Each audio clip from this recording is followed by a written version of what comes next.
Start. There can be no doubt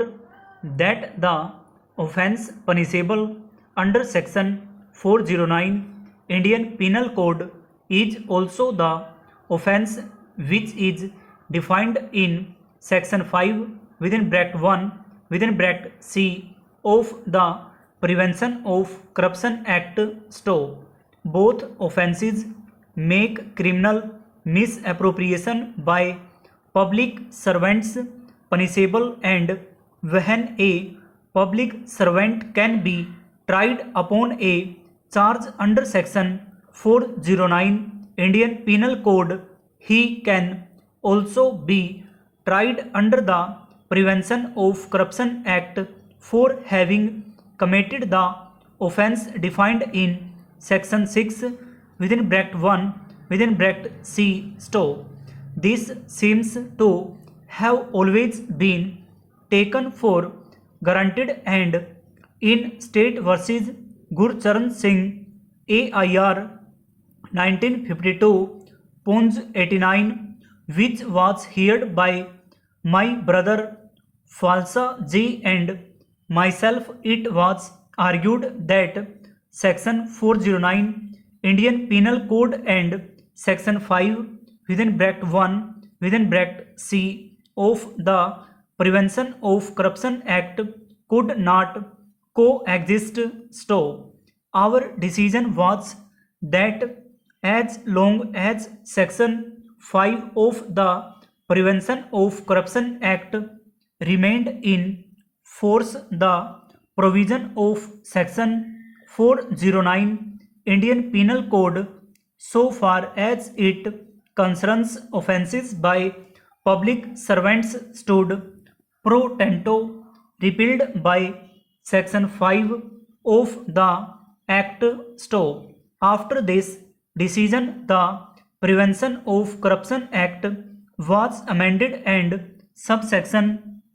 within bracket 4 was added to Section 5 STO. The legislature therefore accepted the position that there is no difference in the offence punishable under Section 406 Indian Penal Code and the offence described in Section 5 within bracket 1 within bracket C of the Prevention of Corruption Act STO. It would appear for the different provisions of the various sections quoted above that the act of a public servant in dishonestly misappropriating or otherwise converting for his own use any property entrusted to him or under his control as a public servant, or in allowing an other person so to do, will be an offence both under Section 5 within bracket 1 within bracket C of Act of 1947 and also under Section 409 STO. Indian Penal Code STO. If a person therefore has done an act which constitutes an offence under Section 409 Indian Penal Code and also an offence punishable under Section 5 within bracket 2 Prevention of Corruption Act, it would not be correct to say that the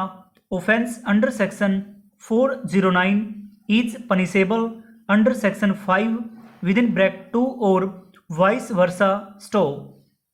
It is only an offence under Section 409 Indian Penal Code which is punishable under Section 409 and only an offence under Section 5 within bracket 2 Prevention of Corruption Act